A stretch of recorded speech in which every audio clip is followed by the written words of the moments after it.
সিলেটের গ্র্যান্ড হোটেলে আজ যেন ক্রিকেটারদের চুক্তি নয় বরং এক রোমাঞ্চকর নাটকের মঞ্চ। তামিম ইকবালের চ্যাম্পিয়ন্স ট্রফিতে খেলা নিয়ে যে দ্বিধা তা এখন পুরো দেশে আলোচনার কেন্দ্রবিন্দু। নির্বাচক কমিটির সঙ্গে সকাল সন্ধ্যা 2 দফা বৈঠক শেষে তামিম যা বললেন তাতে বোঝা গেল তিনি একেবারে দুঃসাহসী সিরিয়াল ক্লিফ হ্যাঙ্গার নির্মাণে ব্যস্ত। সকালের আলোচনায় প্রথমেই তামিম স্পষ্ট করে দেন, হাই আন্তর্জাতিক ক্রিকেট আর না। নির্বাচক কমিটি তখন মাথায় হাত দিয়ে বললেন, এ কি শুনছি। এদিকে সোশ্যাল মিডিয়ার ভক্তরা নাটকের প্রথম অধ্যায় দেখে চা নিয়ে বসে পড়ল, যেন তারা তামিম বনাম বিসিবি নাটকের পরবর্তী দৃশ্য দেখবে। নির্বাচকরা নিজেদের মধ্যে আলোচনা করে তামিমের সামনে আবার হাজির। এবার তারা বললেন, চ্যাম্পিয়ন্স ট্রফি শুধু খেলে দাও, আমরা তোকে ফুল দিয়ে বিদায় জানাবো।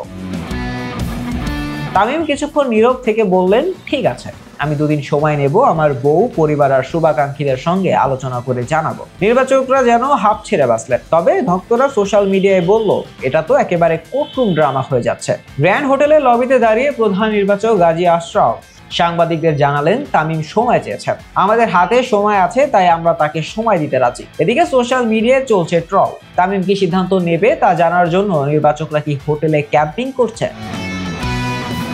তামিম সিদ্ধান্ত নেওয়ার জন্য সময় চেয়েছেন, আর নির্বাচক কমিটি যেন সিলেটে ক্রিকেট নাটকের চিত্রনাট্য লিখতে বসে গেছে। ক্রিকেট ভক্তরা বলছে, এটাই বাংলাদেশ ক্রিকেট, এখানে খেলার চেয়ে নাটক বেশি হয়। তবে একটা জিনিস নিশ্চিত, তামিম আর সাকিবের এই ক্রিকেট থ্রিলার যদি সিনেমা হয়, তবে সিনেমা হলে টিকিট পেতে রীতিমতো মারামারি হবে।